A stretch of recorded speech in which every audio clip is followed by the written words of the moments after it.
If you're listening this, I'm sorry. I know what they told you about Andromeda. I know what the mission file says, what the official NASA reports claim. But I'm telling you now, that thing isn't a megastructure. It isn't a relic. It isn't even a sphere. It's a lie, a trap, and it's not dead. My name is Dr. Ezra Hayes, mission specialist, formerly of the Artemis Deep Recovery Program. NASA classification, Black Clearance Tier 7. That alone should tell you how far beneath the surface we've gone. I never want to tell this story. I never wanted to remember. But now it's awake. And if someone doesn't listen, Earth's next mistake will be its last. It began with a name we weren't supposed to hear. Object M08 Black. Unmanned probes first picked it up 31 years ago, orbiting a white dwarf in the Andromeda Galaxy's outer rim. No planetary debris, no stellar companion, just a perfect spherical shell absorbing 99.9% of all electromagnetic radiation. It had mass, structure, behavior, but what made it impossible wasn't what it emitted. It was what it didn't. No signals, no decay, no rotational drift. It shouldn't have been there, which is exactly why I was brought in. They told me I was the best they had, which wasn't saying much. By then, most of us had either retired, defected, or vanished into unnamed projects. I was different. I was desperate. I'd burned every bridge left on Earth, and someone in a black coat with a clipboard decided that made me uniquely expendable. I remember the first time I saw the sphere.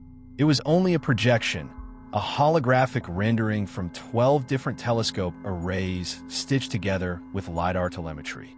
A black silhouette against the dying light of its host star, like a perfect hole carved out of existence. The edges didn't blur. The interior emitted no reflection, no energy spikes, no anomalies in the EM field. And yet, staring at it gave me vertigo, like I was looking through something that wasn't supposed to be seen. The briefing took place underground, in a room with no windows and no clocks. They called it the Lantern. No one ever told me why. Commander Isla Rourke ran the session. She was former Delta Intelligence, exosuit trained, built like she'd fought gravity for breakfast. She had eyes like cold steel and the kind of voice that made you shut up before she even finished her sentence. Ladies and gentlemen, she began, you've been assembled for Mission Omen. We were 6. Each of us selected for more than just credentials. I later learned we'd all lost something. A child, a spouse, a war. Rourke didn't care about our grief. She saw usefulness in it. People without attachments didn't ask questions about return tickets. There was Dr. Kaido Murashige, systems theorist, brilliant to a fault, always scribbling formulas on his skin with ink pens. Juno Cartwright, our exobiologist, who once cataloged a silicon-based ecosystem in the rings of Saturn. Rodriguez, the engineer, a chain-smoking pragmatist with the nerves of a hangman. And then there was Malcolm Dunn, our pilot, former NASA ace, dishonorably discharged for reasons none of us ever got straight. And me. They said I'd been chosen for my history with anomalous systems, meaning I was the one dumb enough to try and talk to things no one understood. I'll skip the part about the ship. Everyone always asks about the ship. What mattered wasn't how we got there. It was what we felt when we arrived. The Nemesis Initiative was a joint black-budget venture funded off the books. Faster-than-light travel had been theoretical for decades, but this ship, it was proof someone had already made it work. Its drive systems weren't from any blueprint I'd seen. No heat plume, no emission tail. It was like the damn thing fell through space instead of moving through it. We left Earth on January 1st, 2091. We arrived in Andromeda 6 days later. I still remember waking up from cryostasis. That first intake of breath felt like inhaling steel. The taste of saline, the low thrum of the Nemesis pulse engine in the distance, like the ship had a heartbeat. My muscles ached with the rigidity of suspended animation. But worse was the sensation I couldn't shake, the feeling that something had been whispering to me in my sleep. It was Dunn who broke the silence. Jesus, we drifted into visual range of Object M08 Black. I've tried to describe it 1,000 times. I still don't have the words. Imagine a sphere large enough to eclipse a star, yet completely silent. It didn't glow. It didn't reflect. It just was. The surrounding space warped ever so slightly. Photons slowed. Our onboard instruments began to glitch the moment we got within 2 million kilometers. No obvious entry point, Rourke muttered. Scan again. Mirashich frowned. That's the problem, Commander. It's adapting to our scans. Every pulse gets eaten and rerouted before we get any bounce back. You saying it's alive? No, he said too quickly. I'm saying it's listening. That night, or whatever passed for night out there, I sat in my quarters and reviewed preliminary telemetry. There was an anomaly in the object's gravitational field. It wasn't just absorbing light, it was dampening entropy itself. Every law of thermodynamics screamed in protest, and yet it called to me. I dreamt of spirals, of black oceans, of cities that moved when you weren't looking at them. And always at the center, a voice I couldn't understand, whispering just beneath comprehension, like a song you forget the moment you wake. The next day, we found the hatch. A seam appeared on the sphere's surface, geometrically perfect, where no join had been before. It was like it decided to let us in. Rourke gave the order. I was the first to set foot inside. The walls absorbed our lights. Not reflected, absorbed, like shining a flashlight into velvet soaked in oil. It was disorienting, like the air itself was thinner. Sound behaved differently. My own footsteps echoed back at me a second too late and slightly wrong. Inside the chamber, the walls weren't smooth. They pulsed, very faintly. Breathing? I couldn't tell. We took readings. The data was nonsensical. Temperatures in the negatives and the millions simultaneously. Internal mass density approaching zero. And yet gravity persisted. Someone built this? Rodriguez whispered. Mirashich shook his head. No one built this. It became. Over the next hours, we mapped what we could. The sphere's internal diameter spanned thousands of kilometers, far beyond what physics allowed. There were halls upon halls, empty plazas, massive columns with no support function. It felt like a cathedral built for things far larger than us. Cartwright was the first to notice the change. We're not just walking. We're being funneled. She was right. Our navigation logs kept bending us toward a central chamber, even when we tried to explore elsewhere. It was subtle. Corridors would bend slightly. Ramps would incline in just the right way. We weren't walking the sphere. We were walking its will. That's when Dunn disappeared. One moment, he was beside me. The next, nothing. No scream. No blip. No sensor anomaly. Just a vanished man in an environment designed to kill logic. We searched for hours. Found nothing. No blood. No trace. His helmet cam cut to black. Rourke refused to abort. Said he must have gotten disoriented. But the look in her eyes told a different story. It wasn't fear. It was recognition. That night, I opened the data drive they told me not to. A backup from a probe long thought destroyed. It contained a fragment of an audio log. Crackling static. Then a voice, shaking, barely audible. We were wrong. It's not a machine, it's dreaming. It sees us. I didn't sleep. In the hours that followed, we received our first and last transmission. It came on all channels. Low, guttural, and impossibly familiar. Not a voice. My voice. It whispered, "You were not the first." I stare at Rourke. What the hell is this? I demanded. Her expression was unreadable. We're too far in to stop now. Then the sphere shifted. A vibration rolled through the structure like a sigh. Our lights flickered. Grav boots stuttered. And then, one by one, doors began to open along the corridor ahead. The sphere was inviting us deeper.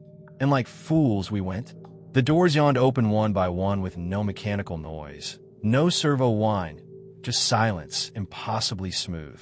The panels seemed to melt into the walls, as if obeying a command not from our instruments, but from within the sphere itself. I remember standing there, suit sensors humming low, heart beating higher. There was a smell in the air now, not through my sealed helmet, but in my brain, like memory itself had a scent. I tried to place it. Cold stone in a cathedral, burnt ozone after lightning, something that didn't belong in any human environment. Rodriguez broke the silence. That corridor wasn't there before. I ran a LiDAR map 10 minutes ago. Solid wall. No one responded. He was right. Our route hadn't just changed. It had rewritten itself. Rourke signaled with a hand flick. We moved forward. Formation Alpha. Cartwright, eyes on biosigns. Murashage, update our environmental telemetry every 30 seconds. Ezra, you're on point. I hesitated. You're sure we're not following some pre-programmed path? This isn't a drone run, Doctor. We're inside. This is the job. It didn't feel like a job anymore. The new passage was narrower, just wide enough for two across, ceilings too low for comfort. The walls shimmered faintly, like they were made from liquid obsidian. Our boots made no noise on the floor, and I swear, the air pressure changed with every step, like the sphere was breathing us in. We moved through the artery-like corridor for what felt like hours. Our internal clocks began to desynchronize. The AI, NEVEC, a quantum drifter navigation core, had lost its sync signal. It couldn't even triangulate our position relative to the entrance. Time, it told us calmly, had begun to behave non-linearly inside the structure. I'm getting sick of this place, Cartwright muttered. You're not alone, Rodriguez answered. Murashage stopped. His eyes were locked on the wall to his left. Did you see that? What? Rourke asked. He stepped closer, raised his light. There, like a ripple. The wall just flexed. We all stared. Nothing. Murashage, I said. Stress hallucinations are common in non-Euclidean geometries. The architecture might be triggering false depth perception, but I didn't believe myself. Not really. We pressed on. The corridor eventually opened into a massive chamber. No obvious ceiling. Walls curved outward like the inside of a shell. The floor was polished, featureless, yet gave perfect traction. But what stole our attention was what floated in the center. A black monolith, 5 meters tall, suspended midair, rotating slowly, silently. Its surface wasn't smooth.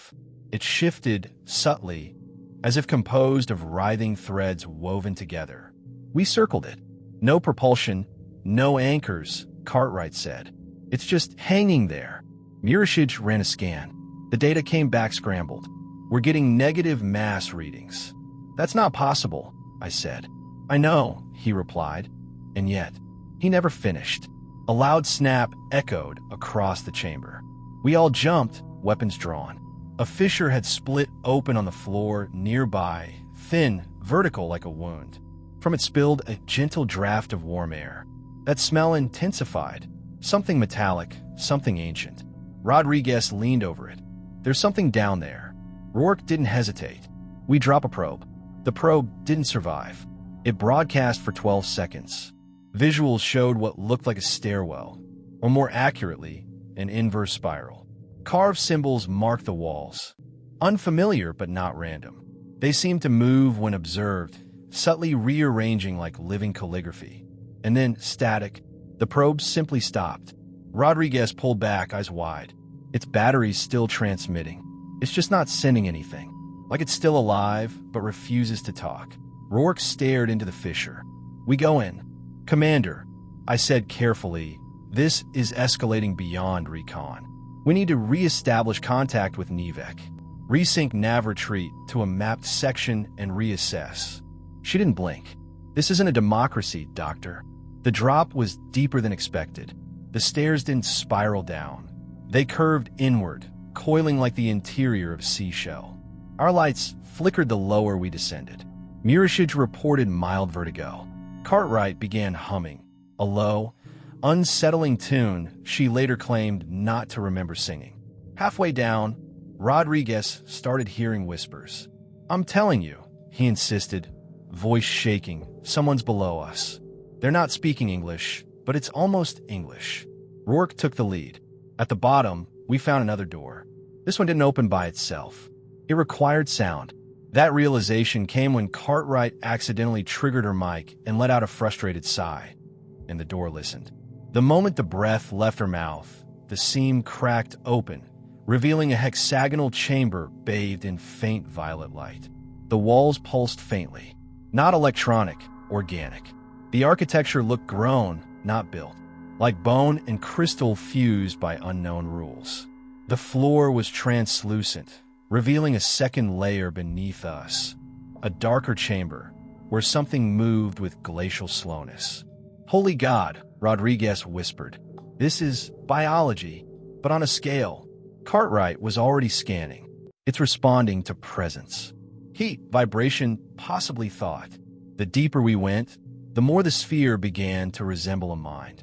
Every door was a synapse. Every corridor a nerve ending. And we were the impulse traveling across it. That was when we found the others. It started with Cartwright's scream.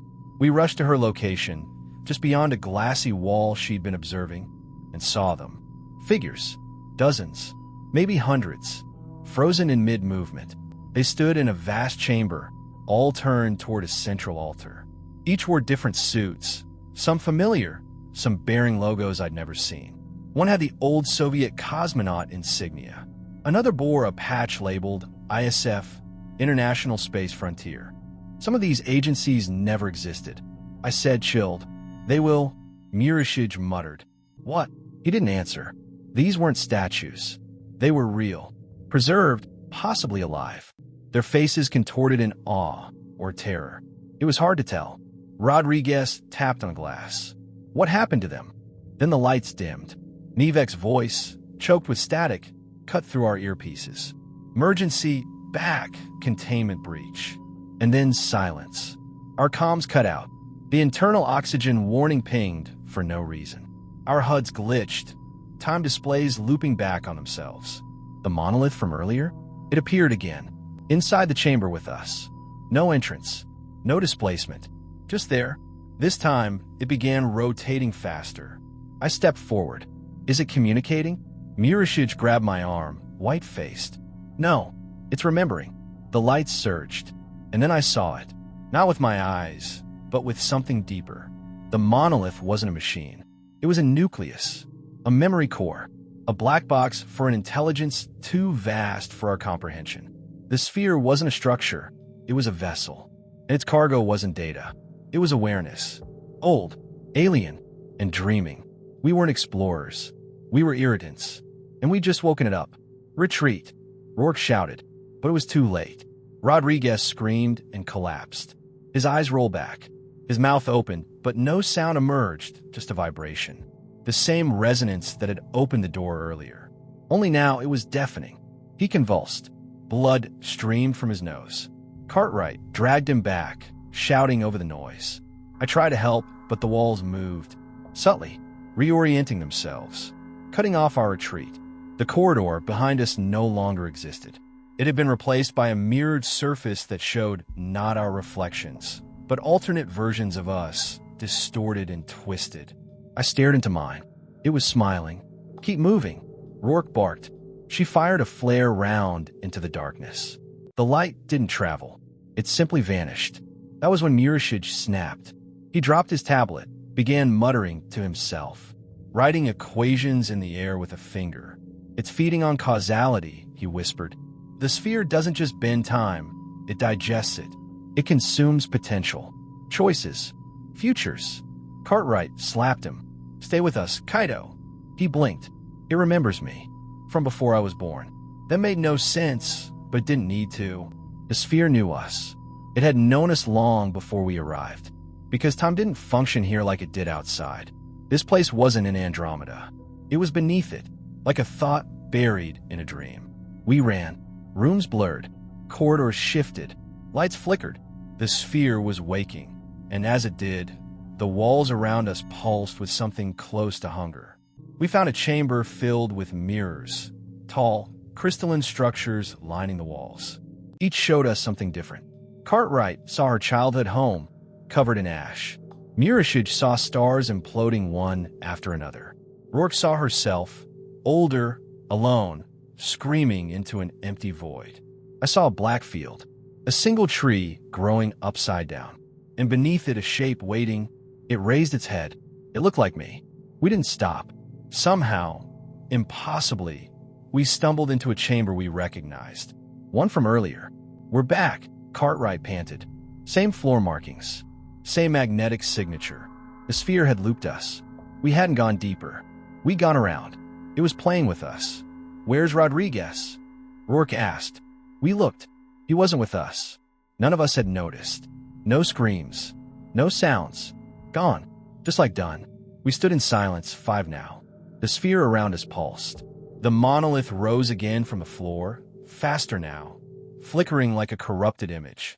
Mirashij whispered, "It wants something." I turned toward him. "What?" He pointed at the floor. Beneath the translucent tiles, the moving shape we'd seen earlier stopped. It looked up and smiled. We stood frozen. Below the translucent floor, that thing, whatever it was, stared back up at us through the hazy layer of some impossibly strong crystalline compound. It had no face, not really, just a vague shape molded in mockery of our own. Limbs too long, body too symmetrical, as if a machine had tried to recreate a human based on half-remembered nightmares. And it was smiling. "Back away," Rourke said. Her voice was hoarse, but steady. "Don't give it attention." Cartwright's hand trembled as she stepped backward. "It saw me. It saw me." "No," Mirashij said softly. "It knows you." "That's different." We turned to him. He was pale, sweating.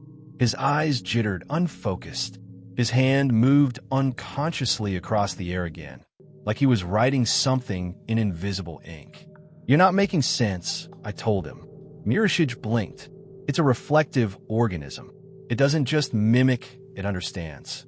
It's constructing us from observation, from memory, from probability. The deeper we go, the more accurately it mirrors us." "You mean it's learning?" Rourke asked. "No," he said, almost reverently. "It already knows. We're just filling in the blanks." The monolith had vanished again. We didn't see it leave. One moment it was there, pulsing, spinning, vibrating through our skulls like a second heartbeat. And the next, it was gone, as if it had always been absent. The floor beneath us hummed. A vibration, low and subtle, ran through our boots, up our spines, into our skulls. I checked my wrist display. "Local time's looping again," I said. "We've lost another hour." Rourke nodded.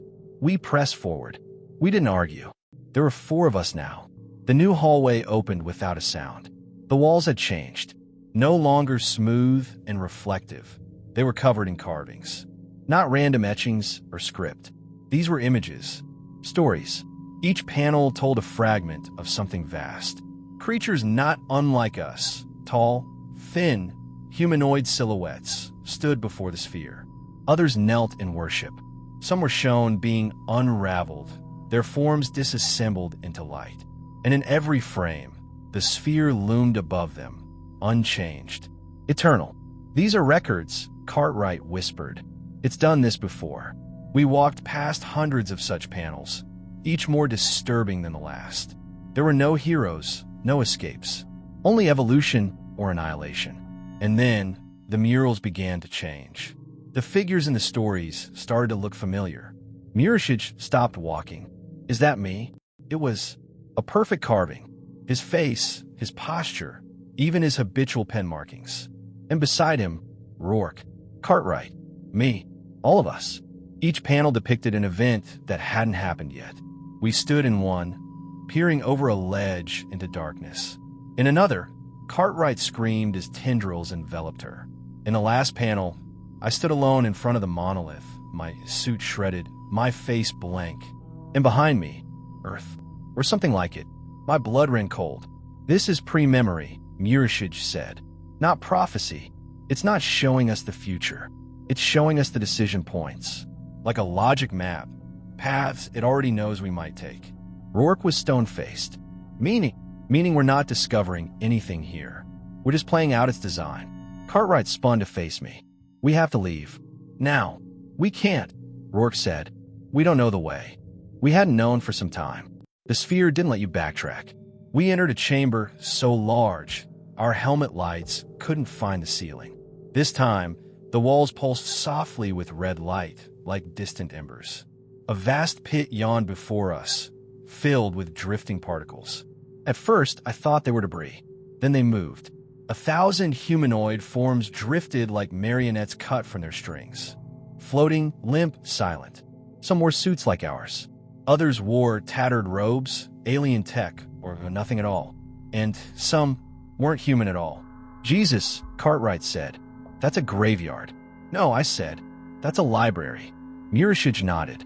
Stored consciousness. Suspended awareness. If the sphere is an organism, then these are its cells. Each one memory. A copy. A soul. You're saying it collects people? I'm saying it becomes them. I turned away, bile rising in my throat. One of the forms drifted closer to the edge, slowly spinning. It had my face. We backed out of the chamber in silence. Behind us, the red glow pulsed, once like a heartbeat slowing. Then we found the message. It was etched into the floor of the next hallway, not carved but burned in. You made US dream. We stared at it, unsure who us referred to. Mirashij ran his glove over the grooves. This isn't new. This has been here centuries. How can you tell? I asked. He tapped the suit's material decay reader. The scorch has stabilized. Thermal residues too even. This wasn't burned by flame. It was done by thought. What does it mean? Cartwright whispered. It means, Rourke said grimly, that someone else woke it before us, and they gave it a mind. The path forked ahead. One corridor veered downward, deeper into the sphere's core. The other rose sharply toward what looked like a vertical tunnel, the walls shifting with soft violet light. We made our choice. Up. The ascent was brutal. The air, or whatever simulated air inside our suits, felt heavier. Our suits began feeding us increased oxygen, counteracting rising carbon dioxide. The sphere was toying with pressure now. A psychological ploy. It wanted us tired. 2 hours passed, measured only by biological estimates. No clocks worked anymore. And then Cartwright stopped moving. Her eyes were wide, frozen. What is it? I asked. She pointed. Ahead, halfway up the incline, something floated.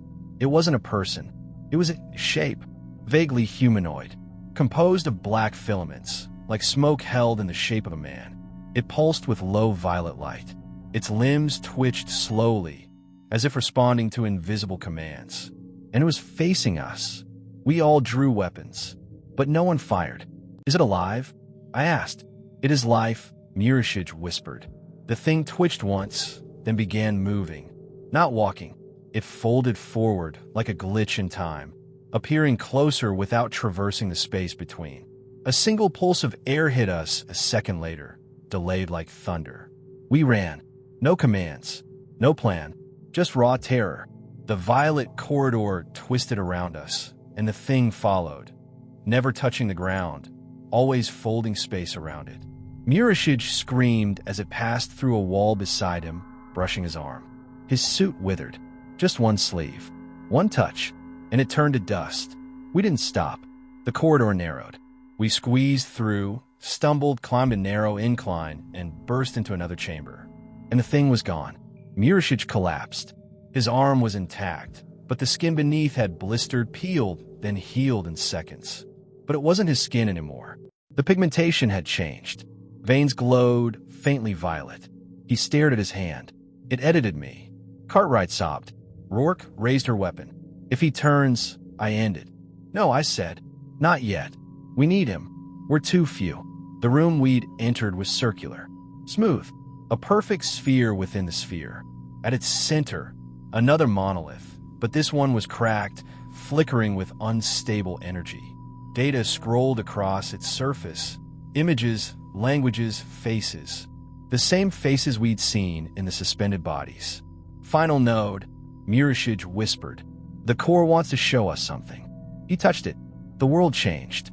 We weren't in the chamber anymore. Or perhaps we still were.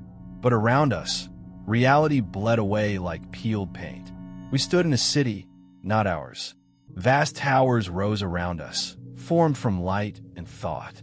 The sky was a shifting ocean of stars, and above it, the sphere hung like a second moon. But the people were gone. Ash blew through the streets. Statues lay cracked. Time was suspended mid-collapse. A voice, female, quiet, spoke. You made us dream. The city changed. Now it burned. Now it was under siege. Black tendrils rose from the ground, grasping, consuming. A star imploded in the sky, raining light downward. The voice returned, and in dreaming, we became. We saw them, dozens of races, explorers, scientists, pilgrims, each drawn to the sphere. Each tried to understand it. None left. The voice spoke again. You are not the first. You will not be the last. But you are the key. The vision ended. We collapsed. The monolith went dark. Silence returned. Murashige sat up slowly. It's not a weapon. It's a relay. A mind. Left behind. By who? I asked. He looked up at the ceiling. The first ones. The ones who found death and decided to live forever and dream. The sphere is their memory, I realized. It's not alive.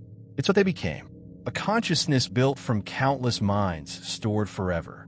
Rourke stood slowly. And now it wants us. She turned to me. We need to find a way out. No, Murashige said. We looked at him. There's no escape. Only decisions. Only paths. And it's showing us ours. He stood. I think I know where the core is. Cartwright looked panicked. You're going back down? I'm not going, he said. I'm being called. His voice had changed. We didn't argue, because as he walked into the next hallway, the sphere pulsed with light and opened. And behind it, something watched. Murashige didn't flinch as the door sealed behind him. The sphere had opened like it always did, without force, without sound. The corridor beyond it pulsed with deep violet light, impossibly still. And then he was gone. Not whisked away, not dissolved, just absent, as if the idea of him had been unthreaded from space. I stared at the wall where he'd vanished. His absence felt like a missing chord in a melody I hadn't realized we'd been humming together. The man was unstable, maybe even broken, but now I wasn't sure he'd ever been wrong. Cartwright stood near the opposite wall, arms clutched tightly to her chest, eyes dull with exhaustion. Her voice was hoarse. He's not coming back. No, Rourke agreed quietly. He's home. The silence pressed against us like gravity. I found myself wondering what home meant to something like the sphere. It didn't destroy us outright. It could have. It didn't disassemble our atoms or implode our suits. No, this place preferred a different sort of consumption. It learned us. It absorbed who we were. Next step, Rourke said. We find the way out. Cartwright let out a small, humorless laugh. There's no way out. There's always a way, Rourke replied, her eyes flicking to mine. We just haven't bled enough for it yet. I hated her pragmatism, but it kept us moving. We retraced our path, not because we expected it to lead anywhere familiar, but because there were no other choices. The sphere had stopped offering options. No doorways opening, no corridors pulsing with invitation. We passed murals we hadn't seen before, new carvings etched into walls that had been blank minutes earlier. One showed Cartwright alone, kneeling beneath the monolith. Another showed Rourke with her rifle raised, back to a wall, surrounded by shadows. The last mural depicted me.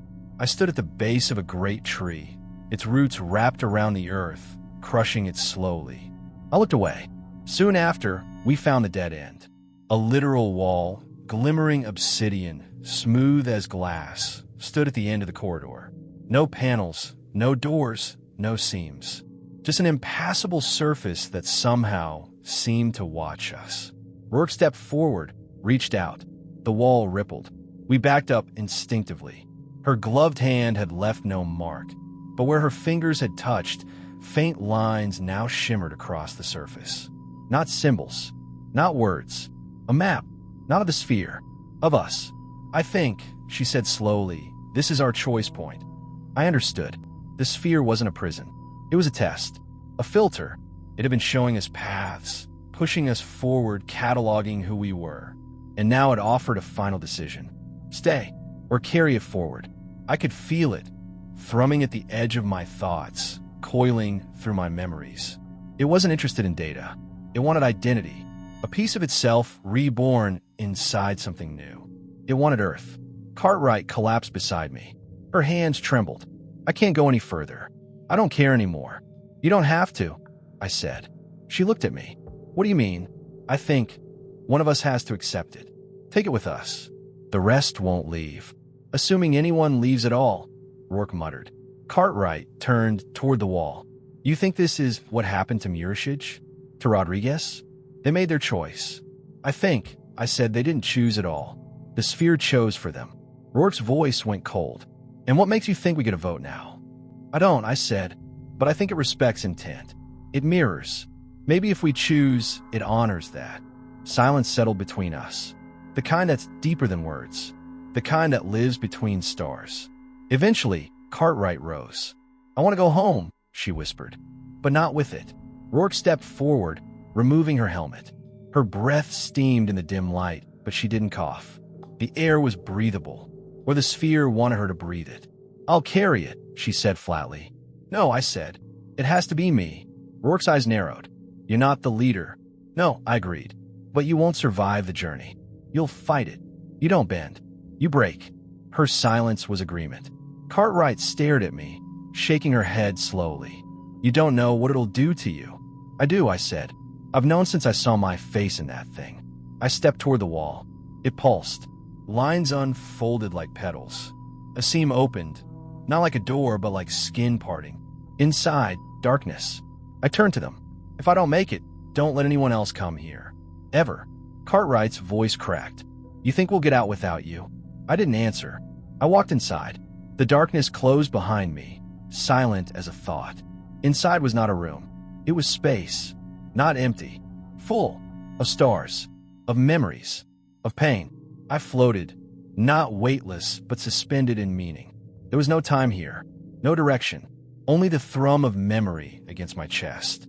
The sphere appeared before me, not physically, but as a presence, a field of consciousness. It wasn't malevolent. It wasn't benevolent either. It simply was, and it reached out, not a hand, a thought, a choice. I saw the seed, a small thing, black, vibrating, not matter, not code, something deeper, a conceptual artifact. It hovered before me, offering itself. My mind screamed. Every instinct rebelled. But I reached out, and I took it. The moment I did, everything changed. I wasn't in the sphere anymore. I was standing in the return pod, alone, no memory of the journey, just the distant echo of the sphere, fading into nothing behind me. The earth shimmered ahead, blue and beautiful. And in my hands, nothing. The seed was gone, or rather, it was inside me. I saw Earth through new eyes. I saw its networks, its rhythms, its vulnerabilities. I felt the sphere watching through me. No, becoming me. The transmission logs showed we'd been gone for far longer than the mission window allowed. 90 years. The Earth had moved on. The sphere had been declared myth. NASA was no more. And the Nemesis crew? Lost to history. I was recovered in silence. No questions. No records. Just a sterile room. A white cell. And a mirror. I stared at my reflection for a long time. The man there was me. And not. A few nights later, I began to dream. Spirals. Cities built on gravity wells. Trees with human faces. A sky that blinked. And I remember them all. Because they remembered me. I write this now with hands that no longer feel pain. With thoughts that no longer sleep. The seed has taken root. And it's growing. You wanted to touch the stars. You wanted to know the truth. Well, here it is. You made a dream. And now, it's awake.